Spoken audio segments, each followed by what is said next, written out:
আজকে আমরা জানব কে সর্বপ্রথম তারাবির নামাজ পড়ছেন।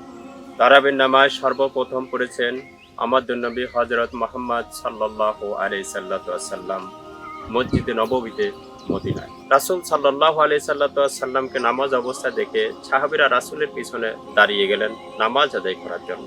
প্রথম দিন কিছু সাহাবী আসলেন, দ্বিতীয় দিন তার থেকে বেশি, তৃতীয় দিন মসজিদ ভরপুর হয়ে গেল। রাসূল সাল্লাল্লাহু আলাইহি সাল্লাম প্রথম দিন, দ্বিতীয় দিন, তৃতীয় দিন জামাতের সঙ্গে নামাজ আদায় করলেন। চতুর্থ দিনে মসজিদে নববীতে সাহাবীদের এত সমাগম, তিল ধারণের ঠাঁই পর্যন্ত নাই। সবাই অপেক্ষা করছেন রাসূলের পিছনে নামাজ পড়বেন, কিন্তু রাসূলুল্লাহ সাল্লাল্লাহু আলাইহি সাল্লাম সেই দিন আর মসজিদে নববীতে আসলেন না। ফজরের সময় আসলেন, এসে সাহাবীদেরকে বললেন, তোমরা কি জানো আজকে আমি কি জন্য আসিনি? সাহাবীরা বললেন, হে আল্লাহ রাসূল, আপনি ভালো জানেন, আমরা তো জানি না। আল্লাহ রাসূল সাল্লাল্লাহু আলাইহি সাল্লাম বললেন, সাহাবীরা শোনো, আমার মনে হচ্ছিল তারাবির নামাজ আল্লাহ রাব্বুল আলামিন তোমাদের উপরে ফরজ করে দিতে পারেন। এই আশঙ্কায় আমি আজকে তারাবির নামাজ জামাত আদায় করি নাই। আল্লাহ যদি তারাবির নামাজ তোমাদের উপরে ফরজ করে দিতেন, তাহলে তোমাদের জন্য তারাবির নামাজ আদায় করা কঠিন হয়ে যেত। সেই জন্য আমি আজকে তারাবির নামাজ জামাতে আদায় করে নাই, বা জামাতে আমি শামিল হই নাই। রাসূলুল্লাহ সাল্লাল্লাহু আলাইহি সাল্লামের ইন্তেকালের পর ইসলামের প্রথম খলিফা হযরত আবু বকর সিদ্দিক রাদিয়াল্লাহু তাআলা এর সময়ে রমজান মাসে মসজিদ নববীতে কেউ একাকী তারাবির নামাজ পড়তেন, আবার কেউ দলবদ্ধ হয়ে ছোট ছোট জামাত করে নামাজ পড়তেন। ইসলামের দ্বিতীয় খলিফা হযরত ওমর রাদিয়াল্লাহু তাআলা আনহু রমজান মাসের কোনো এক রাতে মসজিদে নববীতে প্রবেশ করলেন। প্রবেশ করে দেখলেন সাহাবীরা কেউ একাকী নামাজ পড়ছে, কেউ দলবদ্ধ হয়ে ছোট ছোট জামাত করছে। হযরত ওমর দেখলেন মসজিদে নববীটা পরিপূর্ণ বিশৃঙ্খলায় ভরে উঠেছে।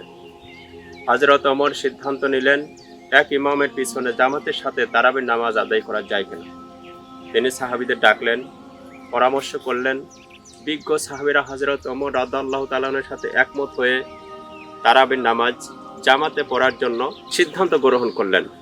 সাহাবীদের ঐকমত্যের ভিত্তিতে হযরত ওমর ফারুক রাদিয়াল্লাহু তাআলা আনহু উবাই ইবনে কাব রাদিয়াল্লাহু তাআলা এর ইমামতিতে তারাবির নামাজ জামাতের সঙ্গে আদায় চালু করেন। হযরত ওমর রাদিয়াল্লাহু তাআলা আনহু উবাই ইবনে কাব রাদিয়াল্লাহু তাআলা এর ইমামতিতে 20 রাকাত তারাবির নামাজ জামাতের সঙ্গে পড়ার জন্য নির্দেশ দিতেন এবং বললেন, এখন থেকে তারাবির নামাজ জামাতের সঙ্গে আদায় হবে।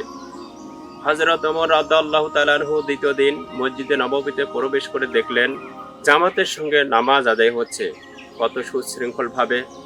হযরত ওমর তখন বলে উঠলেন, নি'মাল বিদাতু হাযিহি, এই পদ্ধতিটা, এই ব্যবস্থাটা কতই না উত্তম।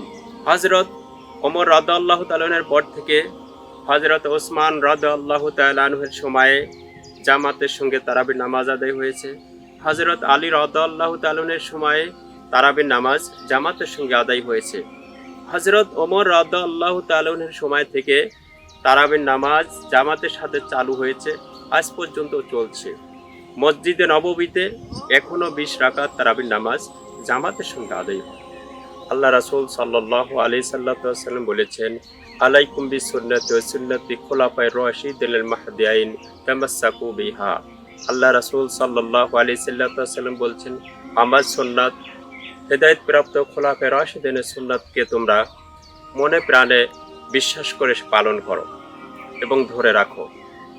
রাসূল সাল্লাল্লাহু আলাইহি সাল্লাম এই তারাবি সম্পর্কে বলছেন, মান কামা রমাদানান ঈমানান ওয়া ইহতিসাবান কুফিরা লাহু মা তাকদ্দামা মিন জামবিহি। আল্লাহ রাসূল সাল্লাল্লাহু আলাইহি সাল্লাম বলছেন, রমজান মাসের রোজার পরে রাতে তারাবির নামাজ যে পড়বে, আল্লাহ রাসূল সাল্লাল্লাহু আলাইহি সাল্লাম বলেছেন তার পূর্বের সমস্ত গুনাহগুলো মাফ করে দেওয়া হয়। এখানে সমস্ত গুনাহগুলো বলতে সগীরা যত গুনাহ আছে সব গুনাহগুলো মাফ করে দেওয়া হয়। অন্যান্য গুনার জন্য তওবা করতে হয়, ফিরে আসতে হয়। সহিহ বুখারী শরীফের 2652 নম্বর একটি হাদিস আছে, আন আব্দুল্লাহ ইবনে মাসউদ রাদিয়াল্লাহু তাআলা আনহু আনিন নবী সাল্লাল্লাহু আলাইহি ওয়াসাল্লাম قال খায়রুন নাসি করনি সুম্মা আল্লাযীনা ইয়ালুনাহুম সুম্মা আল্লাযীনা ইয়ালুনাহুম। হযরত আব্দুল্লাহ ইবনে মাসউদ রাদিয়াল্লাহু তাআলা হতে বর্ণিত, রাসূলুল্লাহ সাল্লাল্লাহু আলাইহি ওয়াসাল্লাম বলেছেন, তিনটা যুগ সবচাইতে উত্তম। এক নম্বর হলো আমার যুগ, দ্বিতীয় হচ্ছে সাহাবীর, তৃতীয় হচ্ছে তাবির যুগ। রাসূল সাল্লাল্লাহু আলাইহি সাল্লামের যুগটা হলো সর্বোত্তম, তারপরে সাহাবী, তারপরে তাবি। এই তিন যুগেই তারাবি ছিল এবং তারাবির নামাজ আদায় হয়েছে। রাসূল আদায় করছেন, খোলাফায়ে রাশিদিনও আদায় করেছেন, তাবিরাও আদায় করেছেন। তারপর থেকে আজ পর্যন্ত চলে আসছে। এর জন্য এই সুন্নতে মুআক্কাদা যে তারাবির নামাজ, এটা আমাদের সবাইকে একান্তভাবে মনে প্রাণে আদায় করা উচিত।